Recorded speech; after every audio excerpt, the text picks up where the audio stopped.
Hey guys, tonight we're headed somewhere sizzling, literally. You're standing on blackened volcanic rock and the air smells like burnt minerals and salt. Not far from your feet, an orange-red ribbon of lava slithers past like a dragon's tongue, crackling and popping as it kisses the cooler earth. You take one step too close and whoa, yep, your eyelashes almost curl. It's that hot. And right beside this molten river, a group of calm, barefoot people are cooking dinner. Ancient Hawaiians didn't just live near lava, they used it to cook, to cure, to preserve. It's a miracle they survived. Spoiler, you probably wouldn't. But somehow, in a land shaped by fire and sea, they made lava into a kitchen appliance. So before you get comfortable, take a moment to like the video and subscribe, but only if you genuinely enjoy what I do here. And hey, comment your location and local time. I want to know what corner of the world you're listening from. Now dim the lights, maybe turn on a fan for that soft background hum, and let's ease into tonight's journey together. You start your trek at twilight following a lava tube that snakes through dense, humid forest. The earth feels alive underfoot, warm in some places, weirdly soft in others. Birds shriek overhead, possibly warning you not to keep walking, but here you are. You emerge into a clearing where plumes of steam burst from cracks in the ground. The rocks glow faintly. At first you think it's sunlight, then you realize it's molten lava beneath a fresh skin of stone. And that's where they're cooking.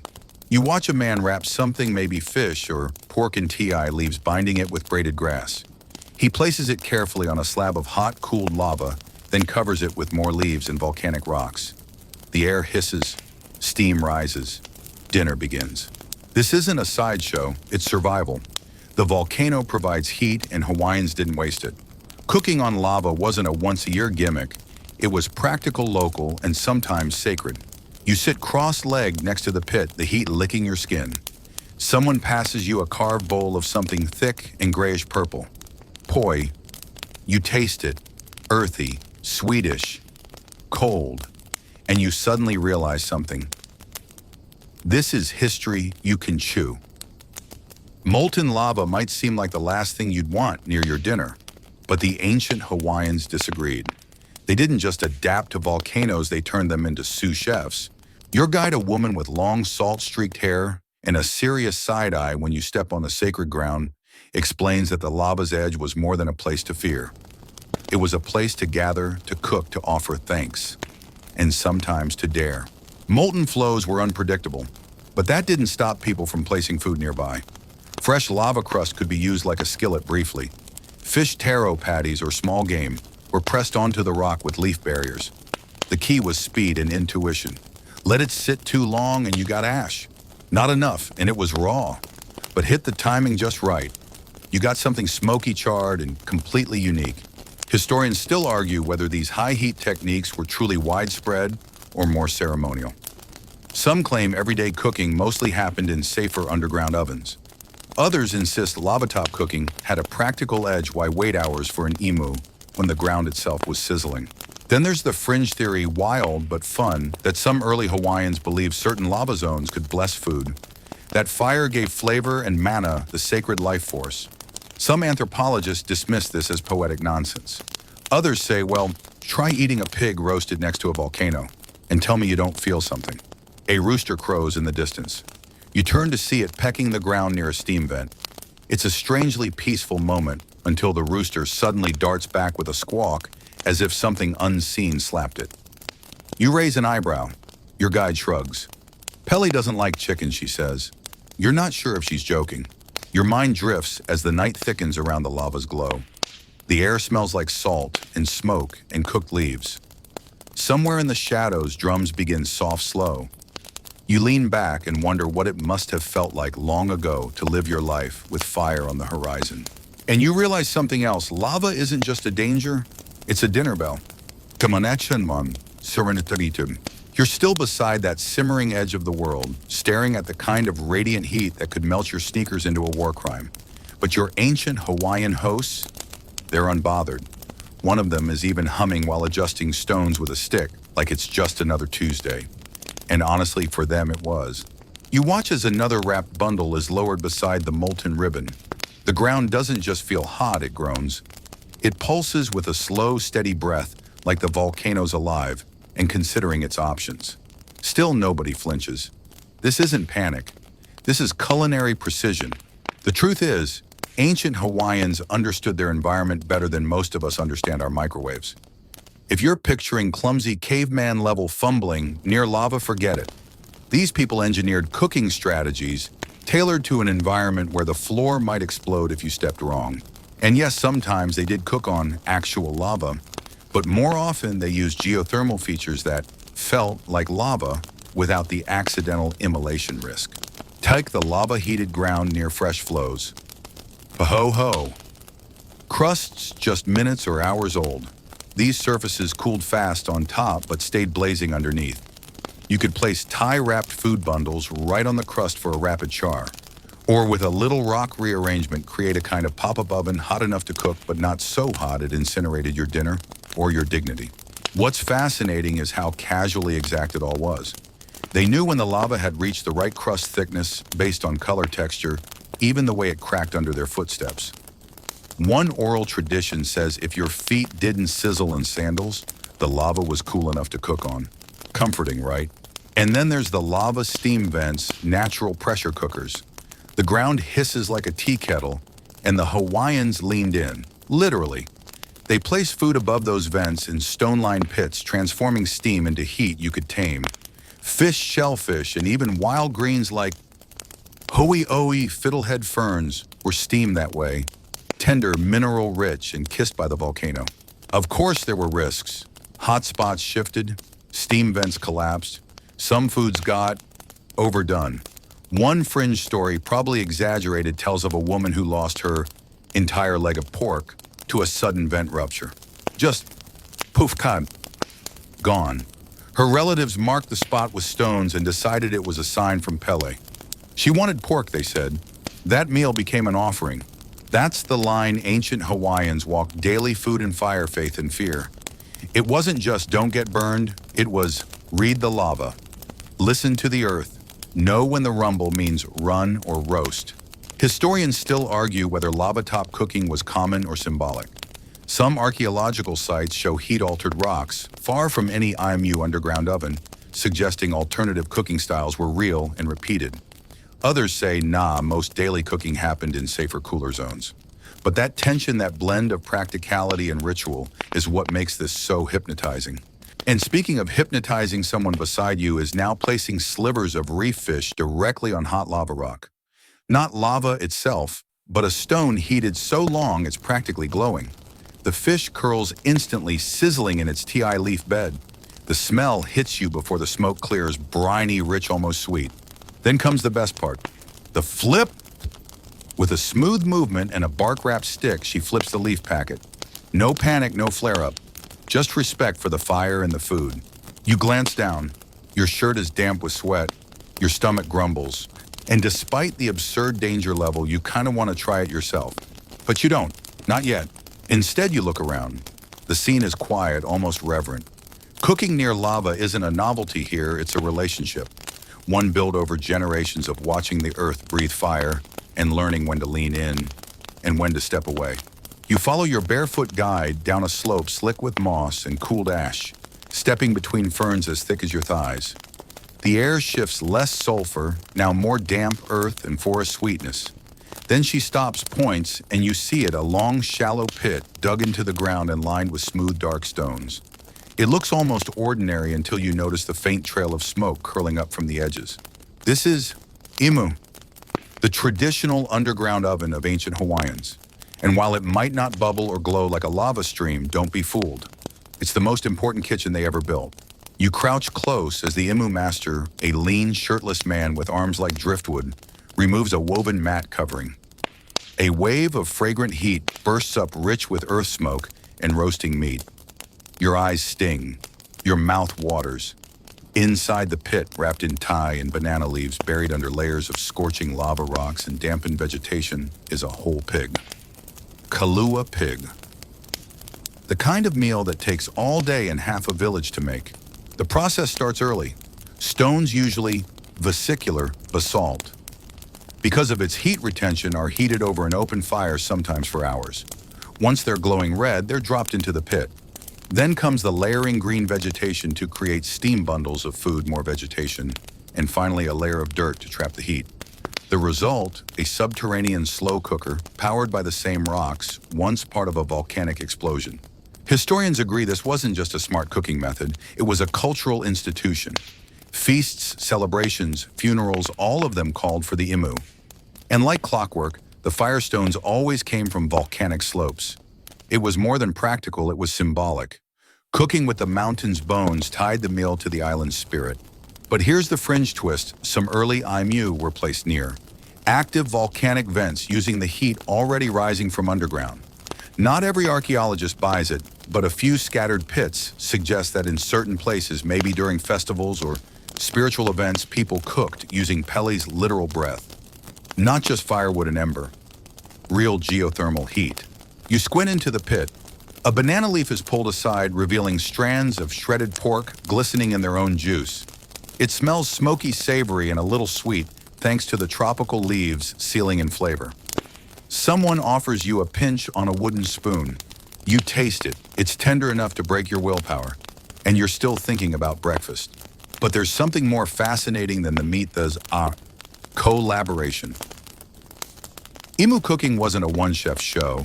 It took builders, leaf wrappers, heat checkers, rock heaters, and time watchers. Food prep was community theater with lava stone as both stage and cast. Your guide smiles, watching you try not to burn your fingers. She tells you stories of how children learned to stack rocks correctly by watching their elders, how the exact order of leaf layers was passed down like a lullaby. She jokes that if you misstacked the Thai leaves, you'd serve dry pig and lose your reputation forever. Harsh. And while imu pits were more controlled than lava crust grilling, they weren't without risk. One misjudged stone could crack under, heat explode, and send shards flying. A sudden rainstorm could collapse a pit or turn it to mud. And then there was the lingering belief that Pele could still intervene if the offering wasn't right or if someone had disrespected the land. Historians still argue over how often these spiritual beliefs shaped cooking. Was every imu a prayer, or was it just a barbecue with volcanic flair? The truth probably somewhere between. But whether they feared Pele or just respected good engineering, ancient Hawaiians didn't mess around with lava rocks. You finish your bite hand's greasy face flushed from the steam. Around you the feast continues, more bundles pulled from the earth, more laughter, more leaf-wrapped surprises. Someone opens a package of sweet potatoes, their purple flesh steaming like tiny amethysts. And again the rock is central. These weren't just random stones, they were chosen, blessed, sometimes named. In a land built by volcanoes, even dinner was a conversation with the fire. You wake to the sound of bubbling. Not the gentle kind like soup on a winter stove, but the deep, echoing glorp of something thick and ancient. You sit up disoriented and realize you've been led down a narrow slope into what looks like a crater, but smaller. Steam creeps over the edges. In the middle, a natural pool simmers, not quite boiling, but definitely hotter than a jacuzzi your liability lawyer would approve. Your guide gestures with her chin. That's Pele's broth. You inch closer. The pool glistens milky with minerals. Suspended inside is something that against all odds smells good. A woven basket of shellfish and seaweed floats near the center, tethered to a long stick, anchored in a rock crevice. You half expect it to sink, cook, and vanish. Instead, a woman calmly pulls it out, checks the contents, and dips it back in. Business as usual. Welcome to the world of washo ryuri nainowa wasur lava-boiled stews. Real meals made in the cracks of a living volcano. While traditional imu pits handled roasts and root vegetables, Hawaiians also knew how to harness geothermal pools for wetter fare, especially in volcanic regions like Kilauea, where subterranean heat rose up through fissures and filled crater basins with warm, sometimes boiling mineral water. These were natural simmer pots, and ancient cooks made use of them with ingenuity that still feels like wizardry. They didn't toss food straight in, of course. Everything was carefully wrapped or basketed. Leaves like and ape from the taro family were used to protect the ingredients and keep volcanic grit out of dinner. The method was slow, patient, and surprisingly gentle. Perfect for shellfish, seaweed soups, and brothy stews packed with opalu, mackerel, limu, seaweed, and sometimes small crabs or snails. One fringe belief recorded in chants, but not always trusted by historians, suggests certain cooking pools were also healing pools. That the minerals absorbed during long cooking times could transfer wellness or warning into the body. Eat from the wrong pool, you risked more than an upset stomach. Historians still argue whether these hot spring stews were daily meals or sacred rituals. Some say they were rare, reserved for kaputabu feasts or for offerings to deities like Pele or Laka. Others believe practical families simply made use of heat where they found it. And if a bubbling fisher could boil your dinner while you went fishing, why not? Your guide offers you a sample from a hollowed coconut bowl. The liquid is murky, tinged with green, and smells like the ocean in early spring. You sip it carefully, salty, a little sour, and shockingly rich. The seaweed has melted slightly, thickening the broth. The fish flakes like butter. You glance into the pool again and imagine the first person who dared this. How many eyebrows were singed before someone figured out how long to steep a stew in a volcano? And yet it's brilliant. You don't need firewood. You don't need clay pots or metal pans. The earth heats the water cooks the food. All you do is trust your basket doesn't unravel at the worst moment. One man nearby chuckles as he yanks up another basket with his foot braced on a boulder. Last week we lost a squid down there, he tells you. Straight to Pele. Guess she was hungry. He grins. You're not sure if he's joking. Around the crater's edge, small offerings are arranged on stone's leaves. Flowers even folded tapa cloth. Cooking and worship blurred together here. Food wasn't just nourishment. It was conversation. Sharing, pleading, thanking. In the distance, steam hisses up from a nearby crack. Your guide notices your glance and nods solemnly. Not all pools are for cooking, she says. Some are for bones. Some are for stories. You don't ask what that means. Instead, you sip the last of the broth warm now in your belly. A dragon's breath in your lungs, a volcano in your bloodstream. And somehow it tastes like memory earth and salt fire and sea. Pele's broth, simmered in the planet's throat. You're back in the uplands, now the lava out of sight but not out of mind. The ground is cooler, the air thick with mist, and the trees hang heavy with moisture. Here, away from the crackling drama of molten rivers, you find something just as essential. Taro fields. Loikalo, where the earth gives you starch, not sizzle.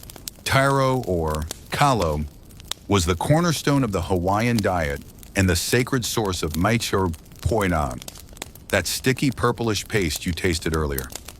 It doesn't sound glamorous, and let's be real, poi has the texture of regret and the flavor of wet cardboard on the first try.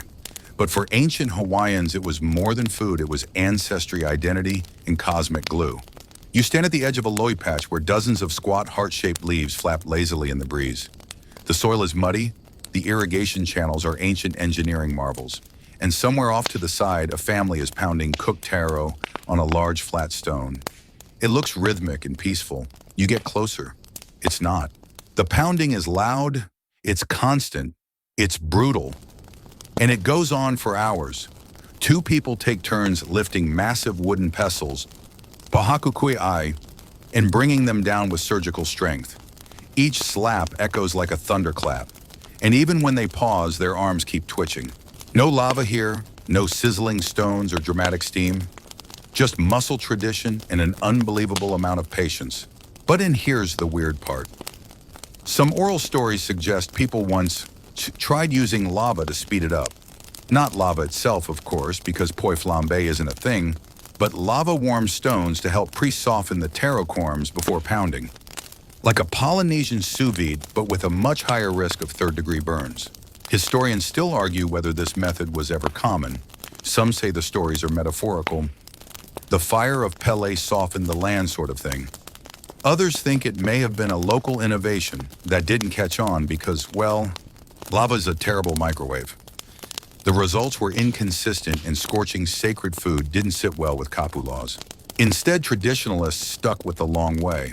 The taro was steamed in underground emu ovens, often alongside sweet potatoes or breadfruit. Then it was peeled, cooled, and crushed into poi. No salt, no sugar, just kalo and water. It fermented over days, developing a tang that locals craved and outsiders misunderstood. Your guide offers you another bowl. Fresh today, she says, smiling. No fermentation. We didn't want to scare you. You dip your finger in and taste it again. It's thick, smoother this time. Slightly nutty. Your tongue doesn't recoil. Progress. Poi was never meant to be flashy. It was meant to anchor. It grounded meals, balanced flavors, and fed generations. But it was work. And in a world where lava was already doing so many culinary tricks, it's strange that poi resisted the shortcut. You ask about mixing poi with other lava-cooked ingredients, pigfish, even broth from the geothermal pools. Your guide nods. Sure, she says, we blend everything. But the poi is always done like this.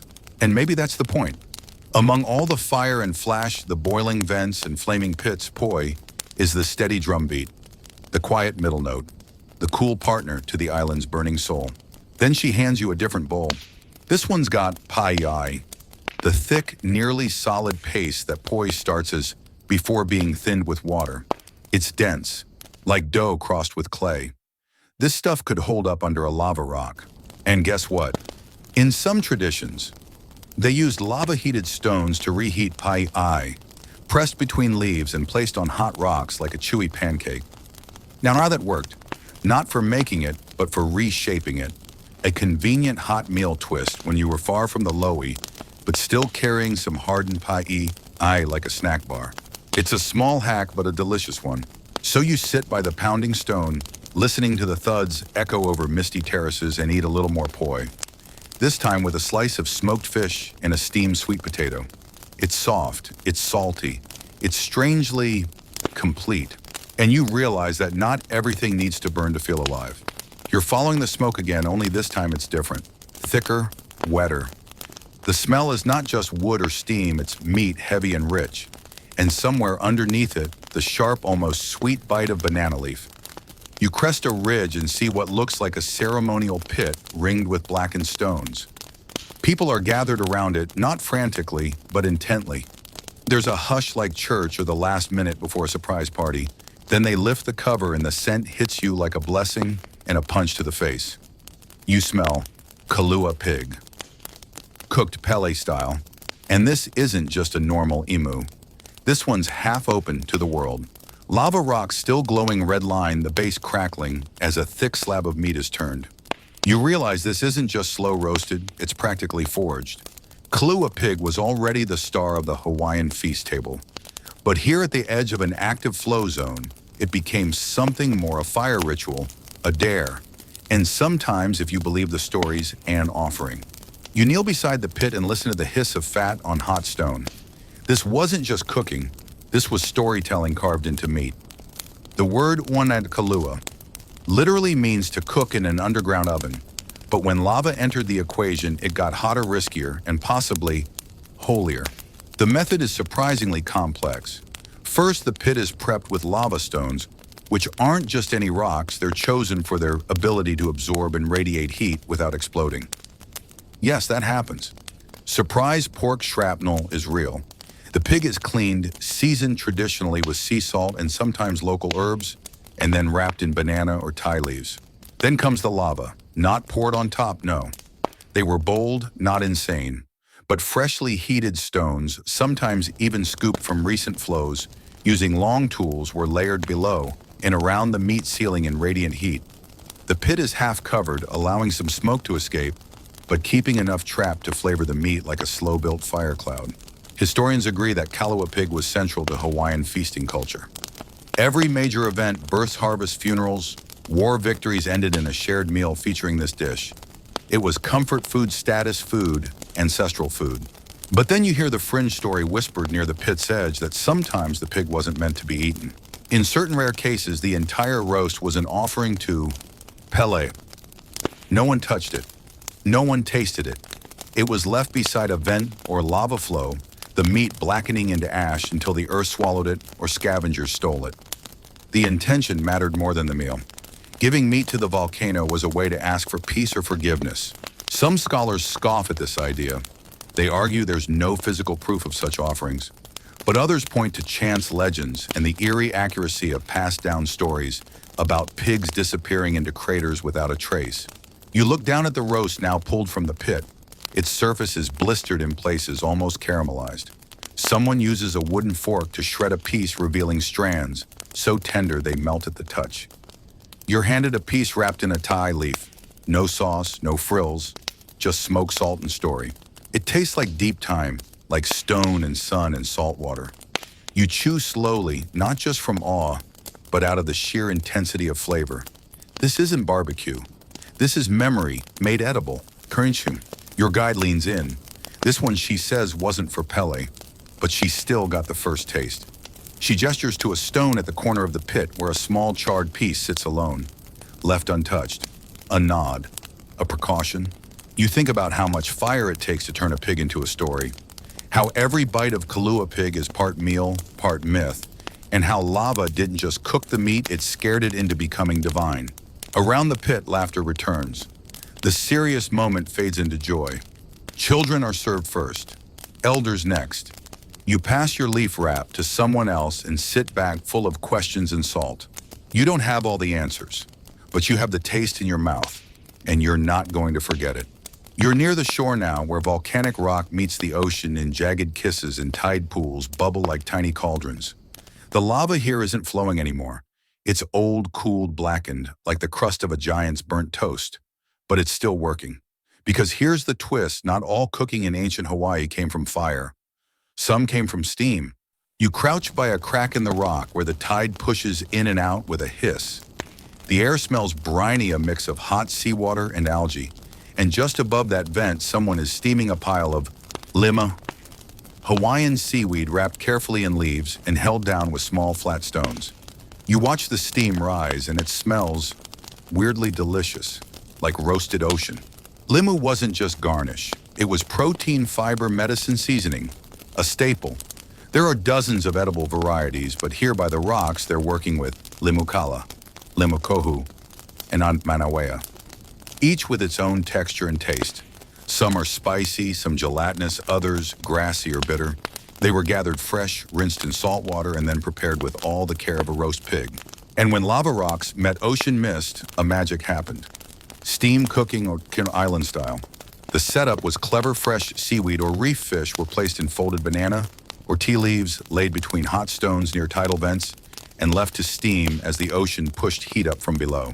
Think of it like a sous chef who's also trying to drown you. Very on brand for nature here. Sometimes the cooks used natural rock basins that filled with warm seawater when tides rose and then slowly drained, leaving behind heat-trapped pools. If you timed it right, your food steamed gently in briny warmth without ever being touched by fire or flame. Historians still argue whether these methods were widespread or limited to a few coastal communities. The evidence is tricky. Seaweed doesn't fossilize well, and cooked fish bones don't scream steamed under beach rocks in the archaeological record. But oral traditions, chants, and seasonal food practices strongly suggest this was a valued technique, especially for preparing small, delicate foods that didn't need the full emu treatment. You try a piece of steamed limu wrapped in warm taro leaf. It's chewy, slightly slippery, and salty in a way that makes your molars ache. But there's depth to it, like licking a wave, but on purpose. Nearby, a woman is mashing steamed seaweed into a paste with crushed kukui nuts. That's ramen in a mona. A kind of condiment that turns bland poi into a punchy masterpiece. You try some on your fingertip. It's oily, earthy, and vaguely nutty like pesto that studied abroad and became emotionally complex. And then as you snack beside the rocks, your guide points to a narrow trench carved into the lava shelf. Fish trap, she says, but also sometimes a stove. You blink.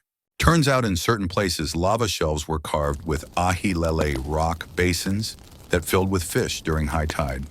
When the sun and volcanic heat did their part and the water steamed off, you were left with stunned or trapped fish that essentially poached themselves.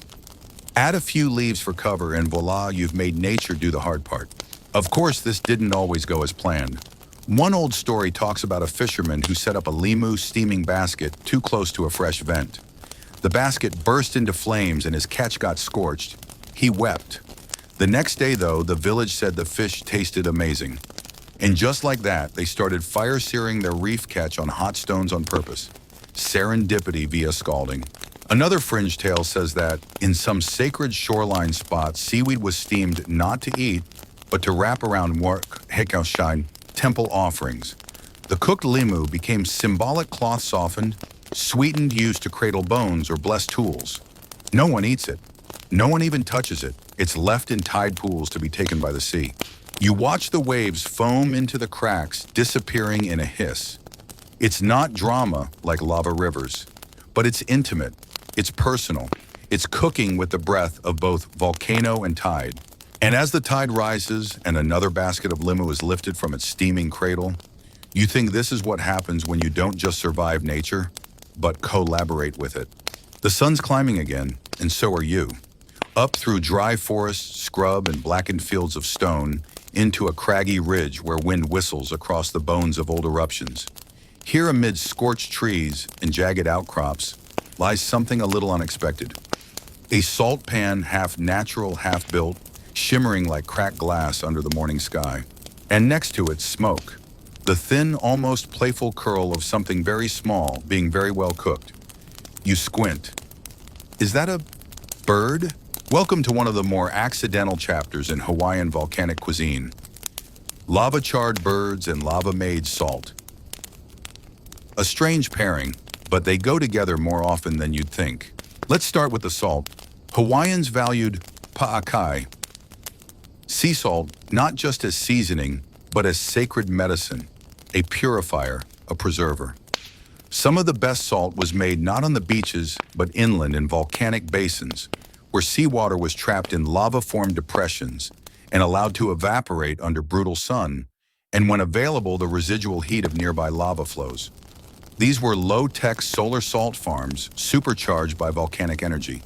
Think of it like artisanal salt with a fiery attitude. You crouch by a shallow rock bowl. The water's gone, but left behind is a crust of salt tinged pink by iron in the stone. A woman scrapes it up with a smooth shell. Takes days, she says, but worth it. She lets you taste a flake sharp, rich, almost metallic. You imagine what that'd do to kalua pork or poi. Your stomach grumbles. Now about those birds. Here's the thing, early Hawaiians didn't exactly plan to roast birds on lava, but in areas where wild lava heat and open cooking intersected it sometimes happened. Birds drawn to warmth or nesting near heat vents would occasionally end up too close to a cooking site or a new flow. And yes, sometimes they cooked, or at least partially singed. You watch as someone flips a small bundle on a hot lava rock, a nini one in. The native Hawaiian goose. This one was hunted the traditional way with throw nets and patience. Now it's been wrapped in ti leaf and placed on a bed of flat, oven-hot stones. Not lava itself, but lava heated through hours of careful stoking. It's a controversial method. Historians still argue whether lava rock cooking of birds was widespread, or whether it's more of a fringe technique tied to specific families or regions. Some claim it was a specialty among upland hunters. Others think it was a desperation move when there was no imu or firewood, just lava and time. A few even say birds like the nene were sometimes deliberately led near vents, where bait had been placed, allowing hunters to stun them, with the heat kill quickly and cook immediately. It sounds harsh, and it was, but food was never taken lightly. Every animal was used with reverence. One old chant you overhear describes a bird offering to Pele not as sacrifice but as apology. The story goes that a hunter who trespassed on the sacred land roasted a forest bird on a lava vent. When the meat burst into flames, he panicked, ran, and left it behind. The next day, the volcano calmed. Coincidence maybe, but from then on, birds were occasionally offered feathers intact wrapped in leaf, placed carefully near heat, and left. You stand beside the rock watching the neen being turned basted with rendered fat and rewrapped. The aroma is wild, gamey, earthy, edged with smoke and mineral tang.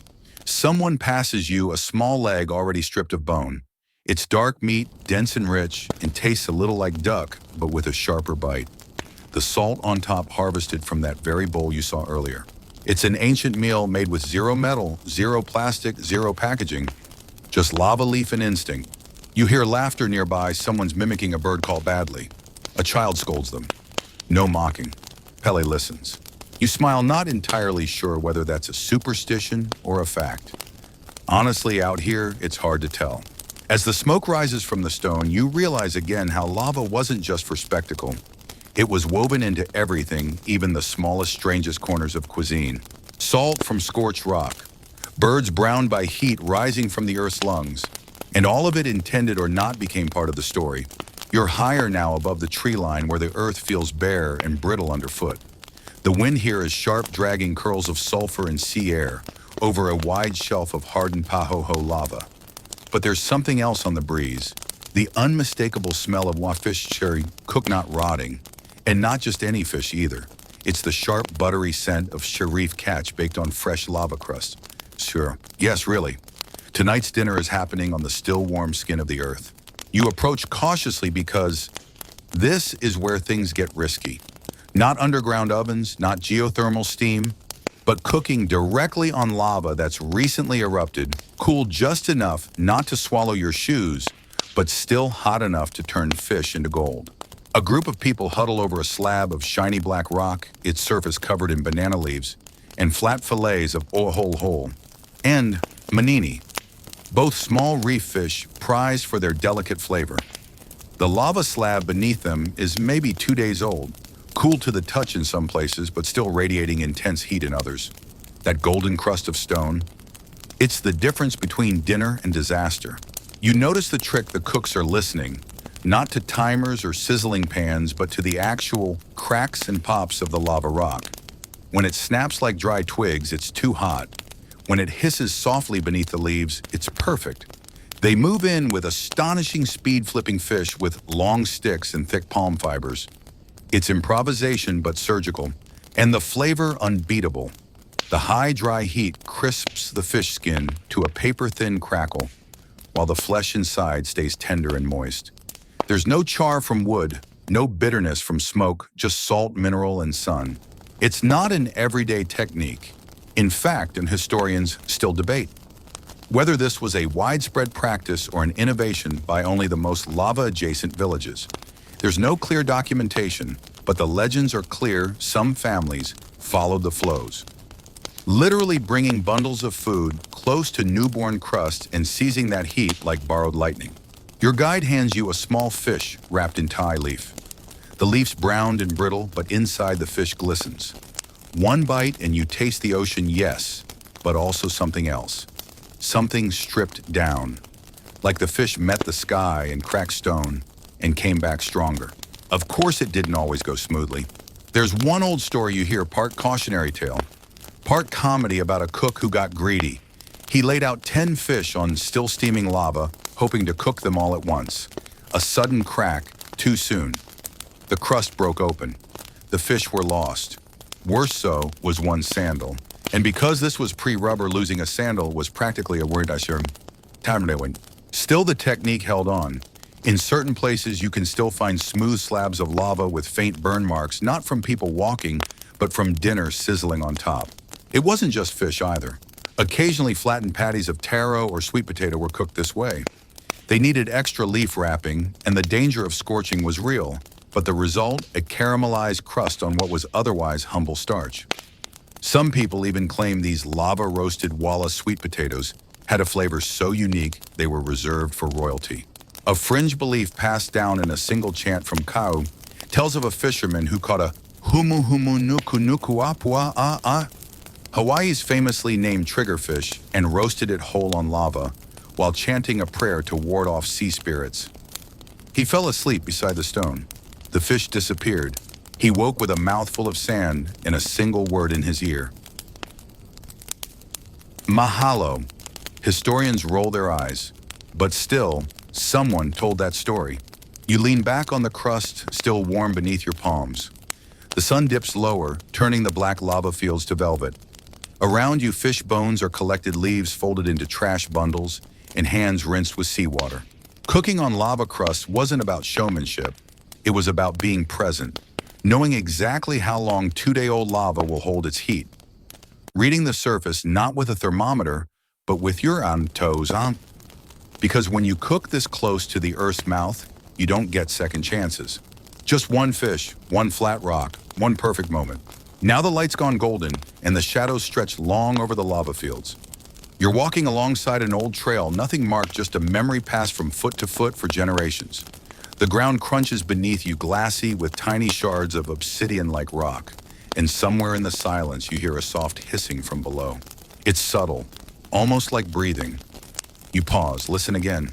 Then right on cue, a jet of steam whispers up from a thin crack in the lava shelf, curling like incense toward the twilight sky.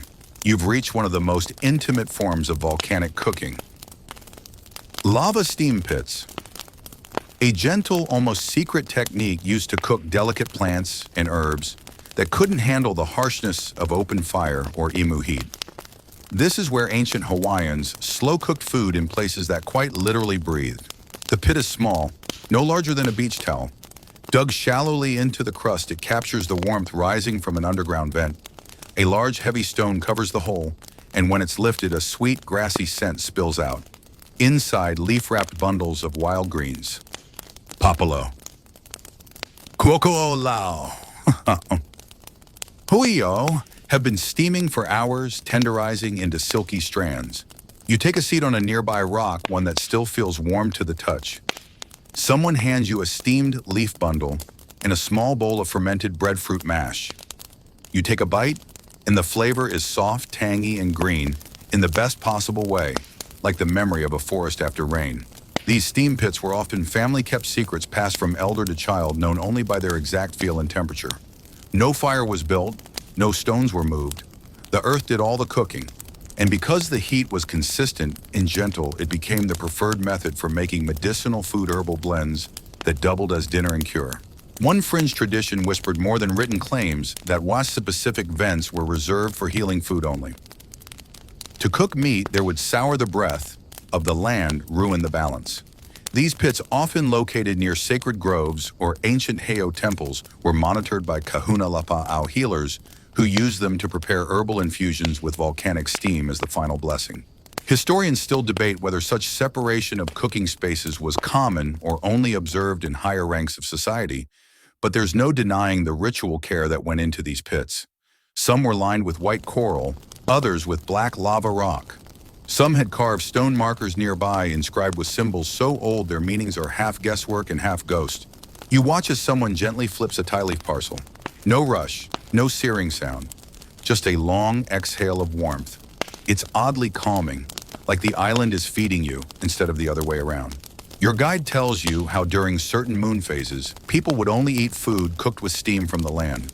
No fire, no smoke, just breath. It was meant to realign the body, to remember softness. The phrase they use is aiha, meaning food of the breath. You try another bite, this one mixed with mashed taro and kuki nut. It tastes less like food and more like peace. And yet the technology behind it, if you can even call it that, is quietly brilliant. The vents are chosen by hand, tested with leaves or featherlight ash. Too hot, you move on. Too cool, you wait. The sweet spot only lasts a few days in some places. You learn by listening, by pressing your ear to the ground, literally. There's a story here told by your guide in half jokes and full truth. A young boy tried to cheat the vent. He brought his meat too soon before it cooled. When he opened the cover hours later, the bundle was gone. Burned right through the world, she says, raising an eyebrow. Now that vent just hisses. No one cooks there anymore. It's silly, it's maybe made up, but it fits. Everything in this world has rules, and volcanic steam, for all its softness, can still bite. So you sit a while longer, letting the heat curl around your ankles. The sky turns lavender. The steam pit exhales again. And somewhere between food and folklore, you start to feel what ancient Hawaiians knew deeply, that even the quietest part of a volcano still holds the power to change you. You've wandered inland now into rolling hills, where the lava lies deeper, older, buried under layers of soil and memory. The terrain here is gentler. Ferns grow thick, birdsong returns, and the ground no longer crackles beneath your feet. But don't let the calm fool you. Beneath this quiet land, heat still pulses. It always has. And in these green highlands, a subtler form of fire cooking evolved, one tied not just to lava, but to time. You stop at a clearing where a group of people are gathered around a hapohaku kuiai, a flat pounding stone, but this time it's not for poi. They're making wala kulalo, a sweet, chewy dessert made from baked sweet potato, grated coconut, and mashed taro, sometimes with a dash of sugar, sometimes not. It's dense, it's sticky. It's what fudge wants to be when it grows up. And surprise, lava had a role here too. Ancient Hawaiians figured out early that the best kulolo wasn't just mixed well.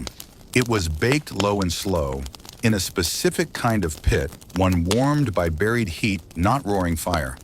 They called them pu'u-imu, earth ovens built into volcanic mounds where heat lingered like an old story. These mounds weren't just random dirt piles. They were carefully chosen or built atop old lava vents that had cooled, but never fully gone cold. Rocks heated long ago would retain enough warmth for days, and the Hawaiians would tap into this to slow-bake dishes like kololo breadfruit cakes and sweet yam puddings. You watch as a bundle of kololo batter is wrapped in leaves and tied with plant fiber. It's placed into a shallow pit where warm stones gathered hours earlier from a sun-baked lava outcrop are arranged beneath and around the bundle. Then more leaves, then soil, then waiting. This is lava as memory, lava as infrastructure. Not flashy, not molten, but dependable. Historians still argue over how intentional these long-baked pits were. Were people really mapping the slow cooling habits of ancient lava beds? Or were they simply noticing which hills stayed warm the longest?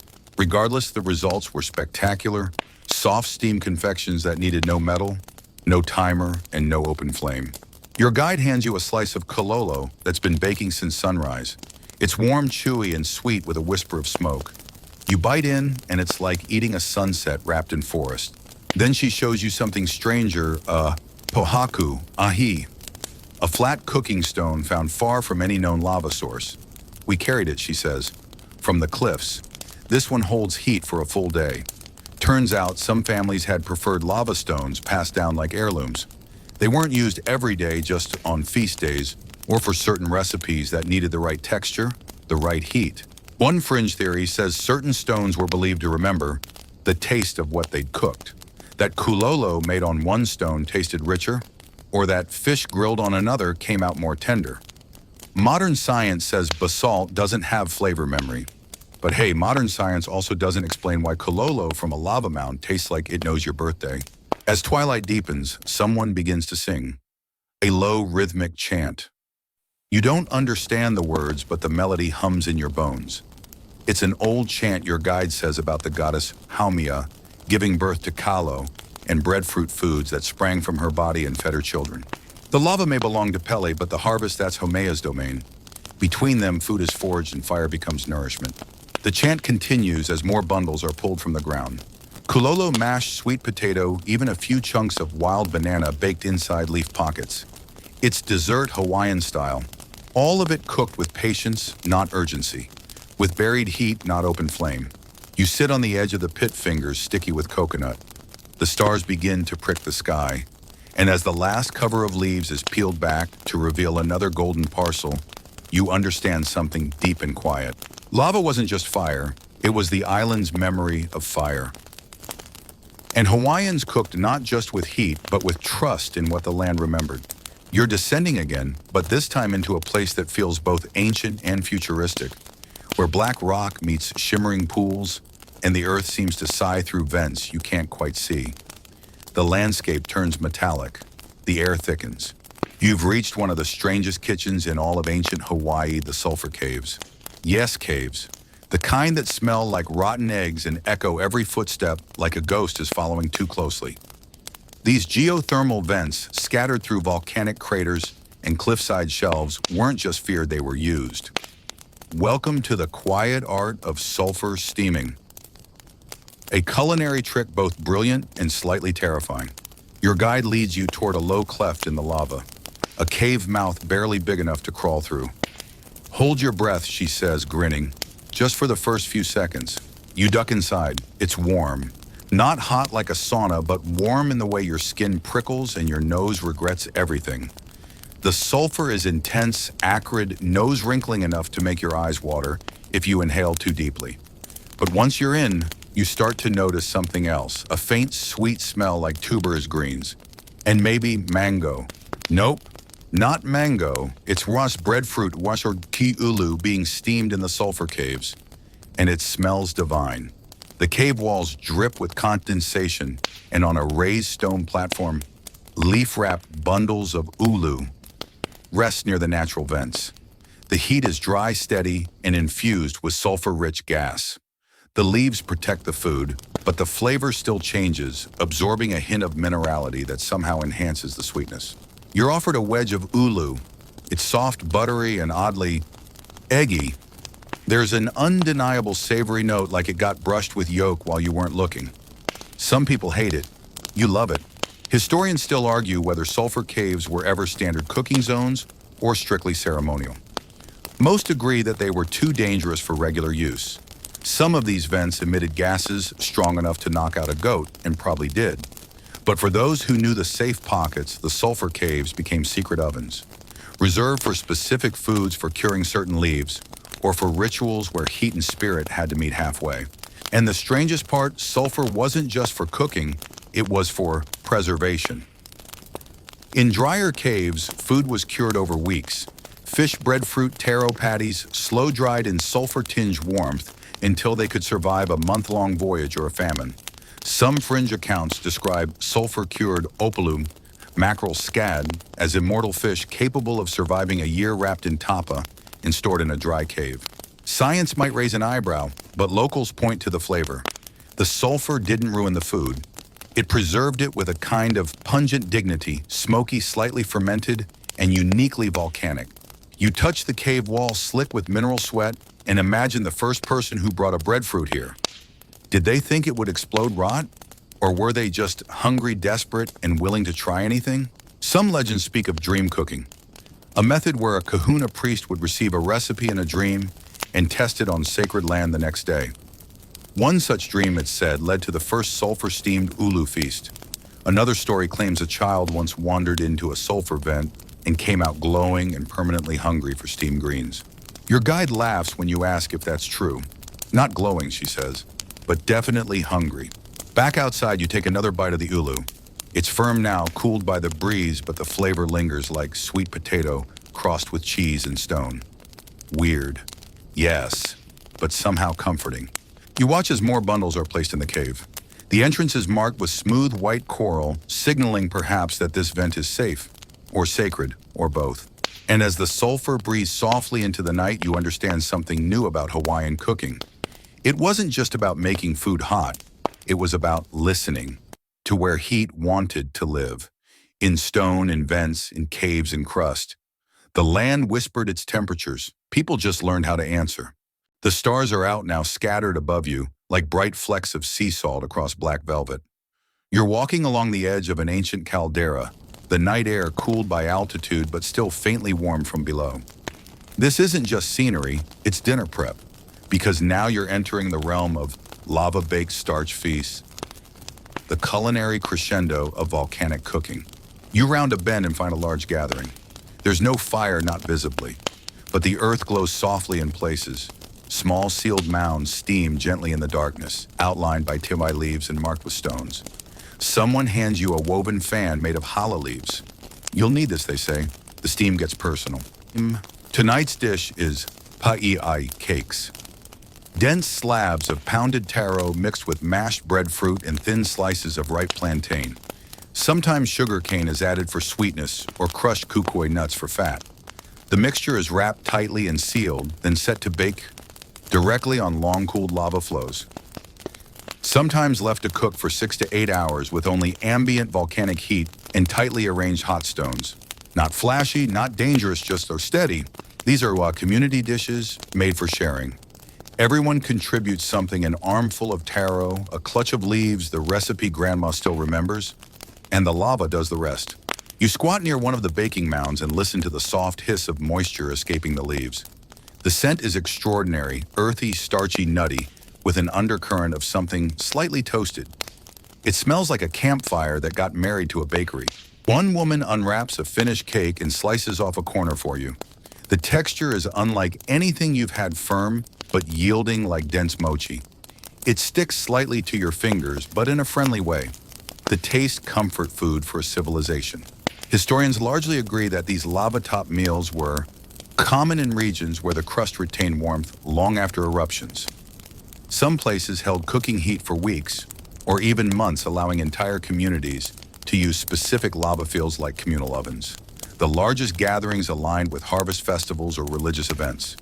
If you knew where to bake, you didn't need firewood, you just needed patience and a good eye for safe stones. There's debate, of course. Some scholars argue that these long bakes weren't actually using residual lava heat, but instead were modified imu pits with stones heated earlier in other fires. But oral records suggest otherwise. Whole chants speak of food sleeping on Pele's bed and waking with the sun. The metaphors sound suspiciously like dinner plans. And then there's a detail your guide adds with a wink. The flavor changes. Food baked directly on lava crust carries a different taste, slightly mineral drier than imu food and somehow richer. You can tell, she says, if you've grown up with it. It's like comparing boiled and roasted potatoes. You feel the heat in different parts of your mouth. Someone passes around a jar of Juan Olena honey glaze, made from native turmeric mixed with local honey and heated on the same lava rocks to thicken. You drizzle it over the paella cake and take another bite. It's wildly good, like herbal caramel, like medicine snuck into dessert. Nearby, kids play a game hopping from stone to stone, careful to avoid the glowing hot ones. Their laughter carries across the night as elders hum a quiet song. You realize this isn't a special technique, it's just life with lava. These aren't food hacks, they're the natural response to living on a planet that cooks from the inside out. There's even a belief your guide tells you that each lava flow has its own culinary spirit. A taste, a temper, a timing. Some rocks cook sweeter, others stay hotter longer. You treat each one like an ingredient. You take a deep breath and the scent wraps around you like a blanket leaf smoke baked starch. Salty air, volcanic warmth. And even though there's no fire here, not a single visible flame, you feel completely embraced by heat. The earth isn't finished cooking, and neither are you. You've stayed longer than expected. The stars wheel overhead and the air has cooled enough that your breath briefly fogs in front of you. But still, there's one last stop before sleep. Because not everything lava touched was cooked for food. Some of it cooked for ceremony. You're now standing at the edge of a heiau, a sacred temple site. The structure is rough stone upon stone, blackened by time, silent under moonlight. This isn't a place for feasting, not usually. But even here, lava found its way into the rituals of nourishment. Your guide lowers her voice. This is where we fed the gods. She isn't kidding. You walk past a low altar ringed by smoothed lava rocks. At its center is a flat stone bowl. The scent in the air is faint, but still there, sweet and metallic. The residue of past offerings. These weren't animal sacrifices, not in the Hollywood sense. More often it was cooked food. Laid here warm and fragrant, offered to Pele Lonoku and the others. Left not to rot, but to vanish into the elements. Tonight's ritual food. A paste made of pounded taro infused with roasted breadfruit and fermented coconut milk called Wayu Niu Moa Iash. Cooked earlier in a buried lava steam pit, now carefully unwrapped and placed in a carved stone bowl lined with Thai leaves. You're handed a small scoop to taste. It's tangy rich, almost fizzy from the fermentation, and somehow weightless. There's no meat, no salt, just depth, like edible prayer. Historians widely acknowledge that food offerings were central to Hawaiian religion. What's debated is how they were prepared. Some argue that only raw food was suitable for the gods, that flame corrupted purity. Others point to chants and legends suggesting certain dishes had to be cooked, steamed by lava roasted on vent stones, or baked beneath sacred soil to be worthy. One particularly old story tells of a young priest who served raw kalo at an offering site and awoke to find the heiau split by a crack in the earth. Since then, so the tale goes, cooked offerings became standard. Whether true or myth, the caution stuck. Tonight, a family gathers near the altar and sings softly. A child steps forward with a small bundle of sweet potato wrapped in ti leaf, cooked on a hot rock from a nearby paehoho shelf. The child places it gently in the offering bowl, then steps back. No one speaks. The food won't be eaten. That's not the point. It will stay there until it vanishes, taken by animals, insects, or the wind. Sometimes, if placed near a vent, it will simply desiccate into nothing. Either way, the belief is this: the mana, the spiritual essence, is already accepted, gone before the flesh even cools. You're told that during the Makali'i Rising, a celestial event that marks the start of the Hawaiian New Year, these sacred meals took on even more meaning. Whole feasts were prepared, some to eat, some to give. And the best cooked dish of the season, always left at the lava's edge wrapped in love and superstition. There's a fringe belief you hear whispered more than told that if you're offering sizzles when placed on the hot rock, the gods are pleased. If it stays silent, better try again. You smile unsure if you want to test that. A breeze stirs the tide leaves around the altar. Someone covers the food gently. The ceremony is over. And you begin to understand that for Hawaiians, cooking wasn't just survival or celebration. It was a conversation between people and volcano hunger and holiness. They didn't just eat from the land, they fed it back.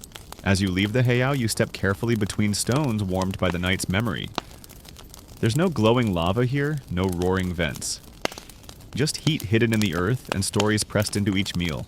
You pause once more at the edge of the path, looking back at the small bundle of food, resting quietly in the dark. It's already started to steam. The night has grown thick now, quiet, heavy, the kind of dark that wraps around your shoulders like a warm kapa blanket. You're walking slowly, deliberately, because this is where the journey ends. Lava as legend, lava as aftertaste. Lava as that last little ember of warmth beneath the world.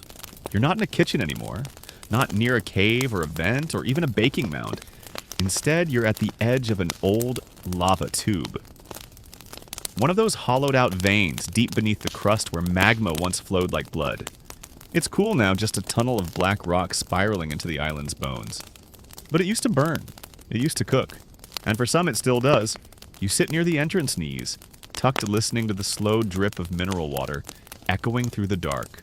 Somewhere inside, generations ago, someone figured out that if you line these tubes with stones and leaf mats, the rising humidity, faint but persistent, could help ferment and preserve. Not cook, transform. Tonight's final dish isn't baked or steamed or charred. It's aged. It's kolo, a paste of taro and banana sealed in calabash containers and left to rest in volcanic tubes for weeks or months. It's part food, part time machine. You don't eat it fresh, you eat it when it decides it's ready. A woman emerges from the shadows with a polished gourd bowl. She removes the lid slowly, reverently. The scent that drifts out is sweet and funky like overripe fruit, and sourdough starter had a complex emotional breakup and got back together stronger. She hands you a spoon. You take one cautious bite. It's alive. Not in the literal sense, but in your mouth it moves. Tart, starchy, silky like yogurt met poi in a lava cathedral. You blink. It's weird. It's wonderful. Historians agree that lava tubes were used for fermentation and cold storage, especially in regions with minimal fresh water and hot, dry climates. But what's contested is how deliberate these methods were. Did Hawaiians calculate the airflow and ambient temperature of lava tubes? Or did they stumble on them during food storage and realize fermentation was a tasty accident? Some oral traditions claim that only the elder women knew the right time to enter the tube and retrieve the kolo. They listened for a change in the echo. If the sound bounced sharp, the paste wasn't ready. If the cave hummed low, the food was ripe. Science may scoff, but that spoonful still vibrates somewhere in your chest. You look around. The others have grown quiet. Someone adds a sprinkle of salt from an old lava basin onto the kolo, then stirs gently. It tastes even richer now, more complete. You've eaten from the mountain, the shore, the vent, the cave, and now the memory vault of the volcano itself. And here at the end of the meal, you understand what you've been eating this whole time. Not ingredients, not dishes, but time, fire that once threatened. Everything turned into sustenance. Rock transformed into stove. Breath of the earth trapped in leaves. Lava wasn't just a destroyer, it was a teacher. It taught patience, attention, respect, and hunger. Not just for food, but for story. One last detail before you go, there's a legend your guide tells you softly that the best kolo is left in the same lava tube for 9 full moon cycles. If you interrupt the aging early, the taste will lose its voice. If you wait too long, it will ferment into something not of this world. The phrase in the chant is, Ai Peleele, loosely translated as food that remembers fire too much. You'll dream of that later. Maybe taste it in your sleep. You hand back the bowl. Say nothing. The stars burn overhead, ancient and indifferent. But below them, nestled in rock Hawaiians cooked with lava, not to defy the earth, but to collaborate with it. And you've eaten your way through that collaboration. Through heat and stone and legend, through volcano and leaf. Through danger and joy and the soft hiss of steam rising from the land's own lungs.